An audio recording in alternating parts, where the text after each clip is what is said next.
Hi viewers, welcome to my channel Srinivas mega vlogs. ఈ వీడియోలో Kanipakam, Arunachalam, తిరుమన్నవలై, Tirumala Tirupati, Alivela Mangapuram places చూపిస్తాను. ఈ వీడియో చివరి వరకు చూడండి, అసలు స్కిప్ చేయొద్దు. ఇక లేట్ చేయకుండా మన వీడియోలోకి వెళ్ళిపోదాం.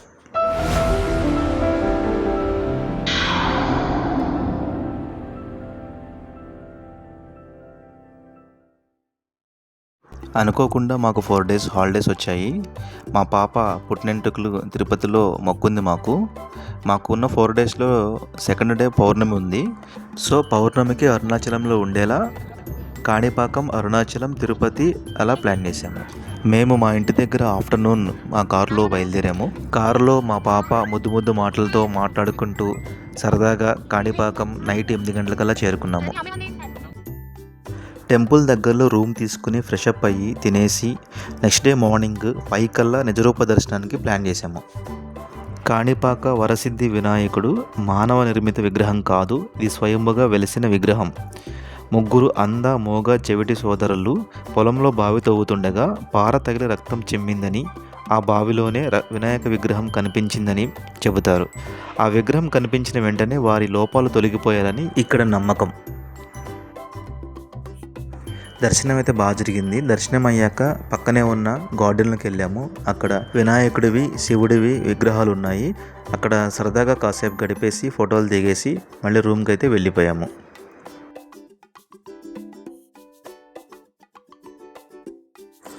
మేము 10:30 కల్లా రూము చెక్అవుట్ చేసి అరుణాచలంకి అయితే బయలుదేరాము.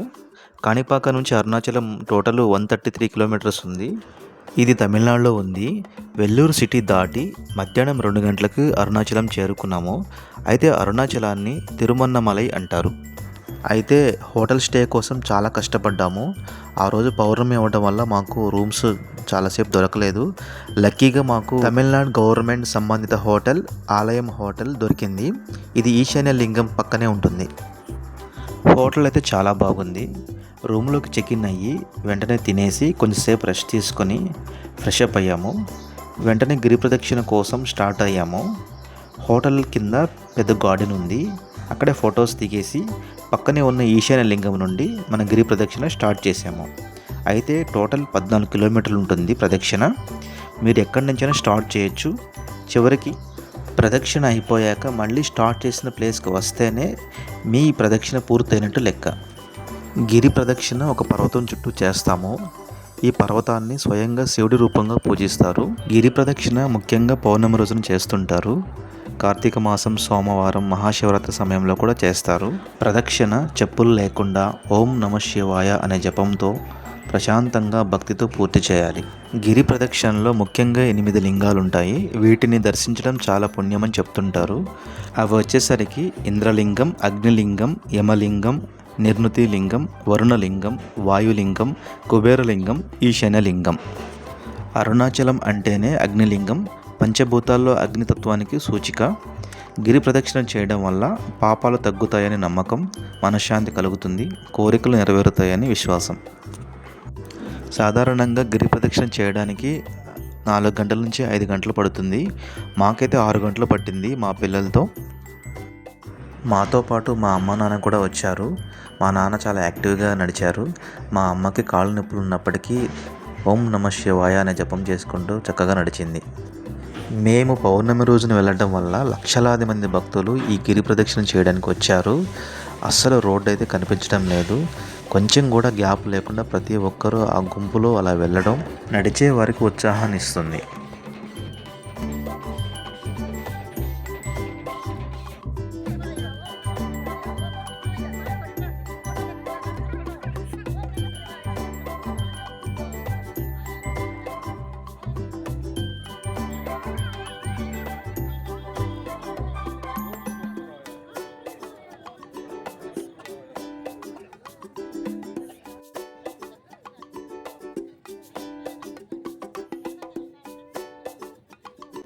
ఆలయ ప్రత్యేకత ఏమిటంటే ఇది పంచభూత లింగాల్లో అగ్నితత్వానికి ప్రతీక. అంటే శివుడు ఇక్కడ అగ్ని రూపంలో వెలిసి ఉన్నాడని విశ్వాసం. అరుణాచలం అంటే అరుణం అంటే అగ్ని, అచలం అంటే కొండ అంటే అగ్నికొండ. పురాణం ప్రకారం ఒకసారి బ్రహ్మ మరియు విష్ణు ఎవరు గొప్పవారు అనే వాదనలో పడ్డారు. అప్పుడు శివుడు ఒక అంతం లేని అగ్నిస్తంభంగా ప్రత్యక్షమయ్యాడు. ఆ స్తంభానికి ఆది అంతం కనుక్కోలేక ఇద్దరు ఓడిపోయారు. ఆ జ్యోతి రూపమే అరుణాచలం అని నమ్మకం. ఆలయ ప్రధాన గోపురం అంటే ఈస్ట్ గోపురం సుమారుగా 66 మీటర్ల ఎత్తు ఉంటుంది. ఆలయం విస్తీర్ణం సుమారుగా 25 ఎకరాలు ఉంటుంది. దీనిలో అనేక మండపాలు, ప్రాకారాలు ఉన్నాయి. ప్రతి సంవత్సరం కార్తీక దీపం సందర్భంగా అరుణాచల కొండపై భారీ దీపం వెలిగిస్తారు. ఇది శివుడి జ్యోతి రూపాన్ని సూచిస్తుంది. లక్షలాది మంది భక్తులు ఈ దర్శనానికి వస్తారు. ఈ క్షేత్రం ధ్యానం, మోక్షానికి అనుకూలమైన స్థలం. రమణ మహర్షి గారు ఇక్కడే తపస్సు చేశారు. ప్రపంచవ్యాప్తంగా యోగులు, సన్యాసులు ఇక్కడికి వస్తారు. శివుడు ఇక్కడ అరుణాచలేశ్వరుడు, అమ్మవారు అపితకు చంబాల్గా పూజిస్తారు. అరుణాచల శివ నామస్మరణ చాలా పవిత్రంగా భావిస్తారు. ఈ క్షేత్ర దర్శనం ఒక్కసారైనా చేస్తే గొప్ప పుణ్యమని చెబుతారు.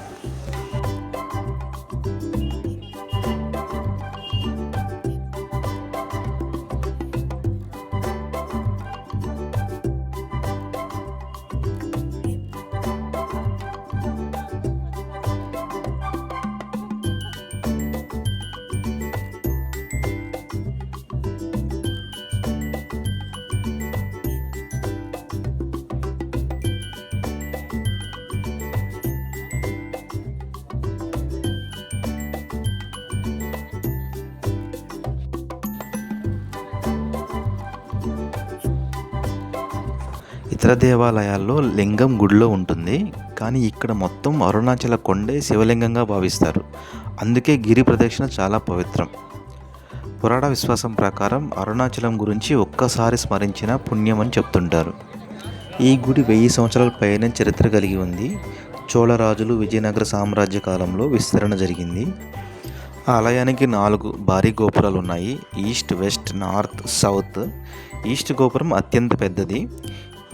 ఇవి జీవితంలో 4 మార్గాలను అంటే ధర్మ, అర్థ, కామ, మోక్ష సూచిస్తాయని భావిస్తారు. రాత్రి సమయంలో గిరి ప్రదక్షిణ చేయడం చాలా ప్రశాంతంగా ఉంటుంది. చంద్రకాంతిలో అరుణాచలం చూడటం చాలా ఆధ్యాత్మిక అనుభూతి. కైలాసానికి వెళ్ళలేని వారు అరుణాచలానికి వస్తే అదే ఫలితమని గొప్ప విశ్వాసం.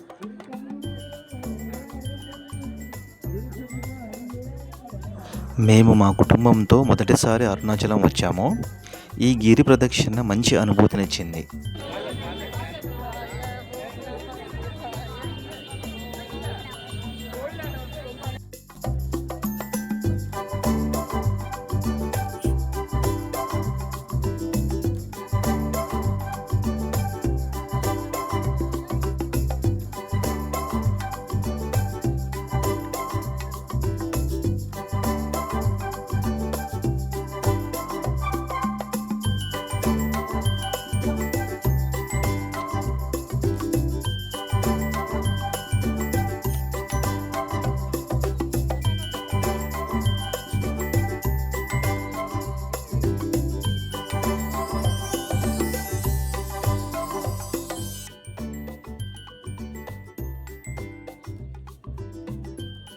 మా ప్రదక్షిణ పూర్తయ్యేసరికి రాత్రి 12 గంటలైంది. మా ప్రదక్షిణ మళ్ళీ ఈశాన్య లింగంతో ముగించాము. చివరిగా దేవుడికి దండం పెట్టుకొని రూమ్కి అయితే వెళ్ళిపోయాము.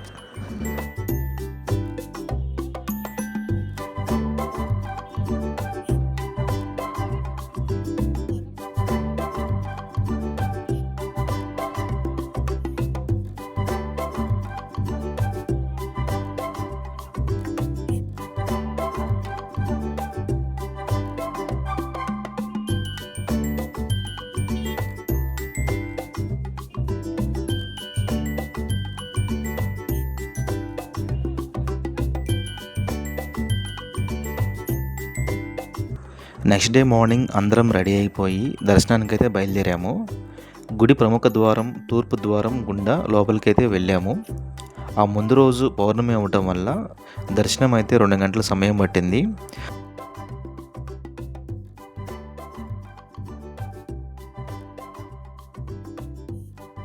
ఈ ఫోటో వెనుక కనిపిస్తున్న కొండే ఆ అరుణాచలం కొండ. రాత్రి మనం ఆ కొండ చుట్టే గిరి ప్రదక్షిణ చేశాము.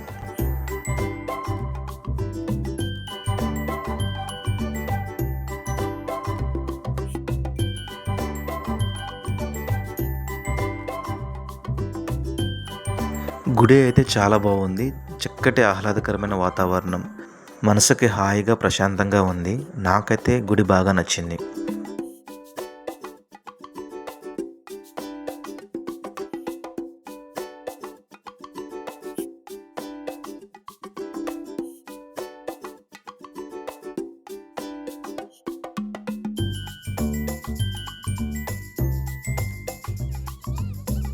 దర్శనం అయిపోగానే హోటల్కి వచ్చేసి చెక్అవుట్ చేసేసి భోజనం చేసి తిరుపతికి అయితే బయలుదేరాము. తిరువన్నమలై నుండి దాదాపుగా తిరుపతి 200 కిలోమీటర్లు ఉంది. మేము తిరుపతి ఆల్మోస్ట్ 7 కల్లా చేరుకున్నాము. అయిపోయింది నానేమన్నాడు సాన్వి.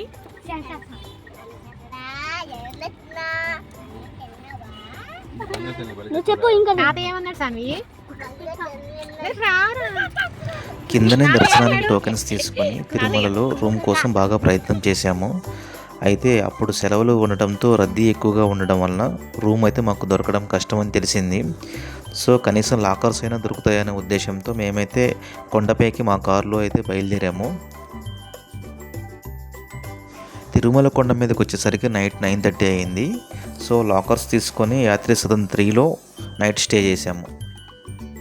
నెక్స్ట్ డే మార్నింగ్ అసలు మనకు ముఖ్యమైన మొక్కు శాన్వి సహస్రకి మొదటి తలనీలాలు తిరుమలలో ఇవ్వడం.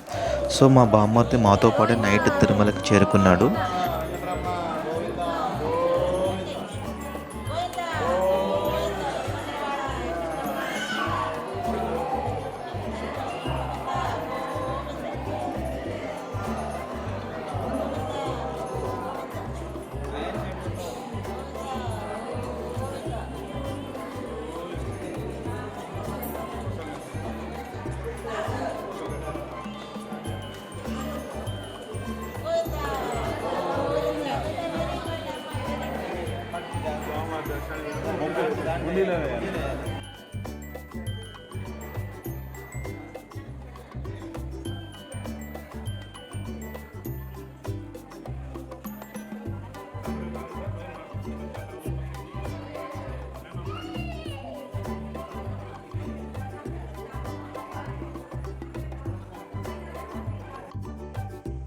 గుండు చేసేటప్పుడు మా పాప అయితే అస్సలు ఎడవలేదు. మాకే చాలా ఆశ్చర్యంగా అనిపించింది.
ఫైనల్లీ గుండు అయిపోయిన తర్వాత నేను ఆయాన్షి కూడా గుండు చేయించుకున్నాము.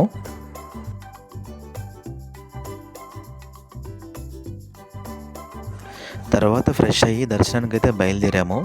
దర్శనం టైం ఎక్కువ పడుతుందని ముందుగానే గ్రహించి వెంగమాంబ అన్నదానంలో భోజనం చేసి 12 గంటలకైతే దర్శనం లోపలికి ఎంటర్ అయ్యాము. దర్శనం చాలాసేపు టైం పట్టింది. పూర్తయ్యేసరికి దాదాపుగా 6 గంటలు టైం పట్టింది. సో మేము బయటకు వచ్చేసరికి చీకటి పడిపోయింది.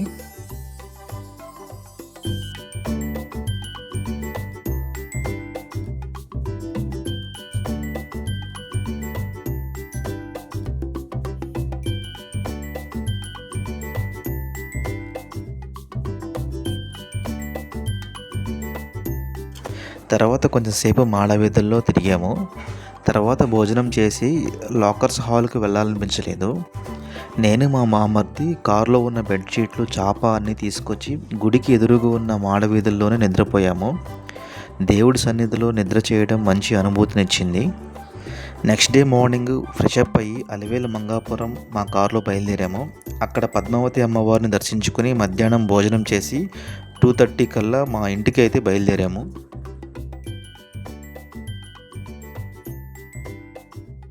ఇంటికి చేరేసరికి నైట్ 9 PM అయింది. సో 4 రోజుల ప్లాన్ కాణిపాకంలో ఒక రోజు నైట్ స్టే చేశాము, అరుణాచలంలో ఒక రోజు నైట్ స్టే చేశాము, తిరుపతిలో అనూహ్యంగా 2 రోజులు చేశాము. ఇంతటితో అనుకోకుండా మేము ప్లాన్ చేసుకున్న టూర్ అయితే సక్సెస్ఫుల్గా కంప్లీట్ అయ్యింది. ఈ వీడియో మీకు నచ్చిందని అనుకుంటున్నాను. ఈ వీడియో మీకు నచ్చితే like, share and subscribe, comment చేయండి. Thank you.